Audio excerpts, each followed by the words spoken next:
Listen, misogyny within American culture is nothing new, but its effect on the Black community is especially harrowing and needs to be called out. Joining me today to discuss this travesty is Boston Globe Associate Editor and opinion columnist Renee Graham. Good to see you too, Candace. Misogyny is known for how it harms and limits Black women, but can you also discuss how it also hurts Black men?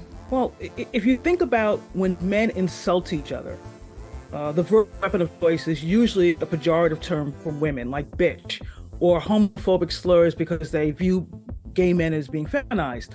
It also represents an aversion towards things they associate with women: vulnerability, expressing emotion, what some might define as being soft. And an example, I think of Odell Beckham Jr., who was then a wide receiver for the New York Giants in 2017, and he was shown on the sidelines crying after he fractured his ankle. The headline in a lot of the stories the next day was, Beckham cries, team says he fractured ankle. His fractured ankle wasn't even the beginning of the headline, but the fact that he cried. Never mind how excruciating the pain was. Never mind the fact that he was told that his season essentially ended in that moment.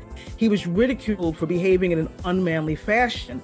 And that sends a message out to other men, especially other Black men, because Odell Beckham is Black, that you can't show emotion, that you can't be perceived as being unmanly, because if you're perceived as unmanly, then you're perceived as being like a woman, which for a lot of men is kind of like the lowest thing you can be. Can you talk about the connection between misogyny and gender representation? To me, they're like two sides of the same coin, because you have these arbitrary rules about gender roles, but they're threatening to the people who benefit from these hierarchies, these distinct labels. But what happens, but there's something that happens when people reject those labels. They kind of throw the whole world off its kilter in a way. If there's an idea that men behave this way and women behave this way, then what do you do with people who don't fall within those easy boxes?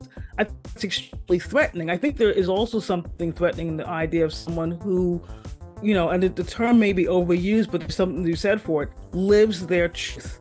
And if they can do that, what is it saying about you and how you really feel, and how threatening that is when someone rejects these arbitrary boxes that someone else designed for you to define who you are and how you exist in the world. And as we know, the media, plays a huge role in how men and women are perceived. But can you talk about how they reinforce stereotypes about Black people and how it's different from how white people are portrayed? Well, I'm back to Odell Beckham Jr. example. He cried, and everyone was all about the fact that, oh my God, he cried, that's that. When Ron Gronkowski retired from football the first time, he was the tight end for the New England Patriots, and he talked about how much football had taken out of him mentally and physically.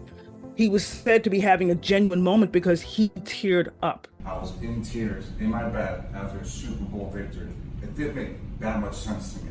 He was allowed to feel that. That was an actual quote from a local headline here in Boston, that he had this genuine moment because he was expressing his emotions. But Odell a bone and was not allowed to have that. Somehow, he was shameful. And that's all people really wanted to talk about. And when you looked at all pictures of it, it's Odell Beckham crying. And I think that there was a kind of grace that was given to Ron Gronkowski. Not that he did not deserve that. The question is, why didn't Odell Beckham Jr. also deserve that? And why is there this idea that somehow, a white athlete can express this, or a white man can express this? Kurt Cobain wore dresses. Freddie Mercury, David Bowie, Iggy Pop all wore makeup. What male entertainer gets to do that and doesn't have a lot of pushback?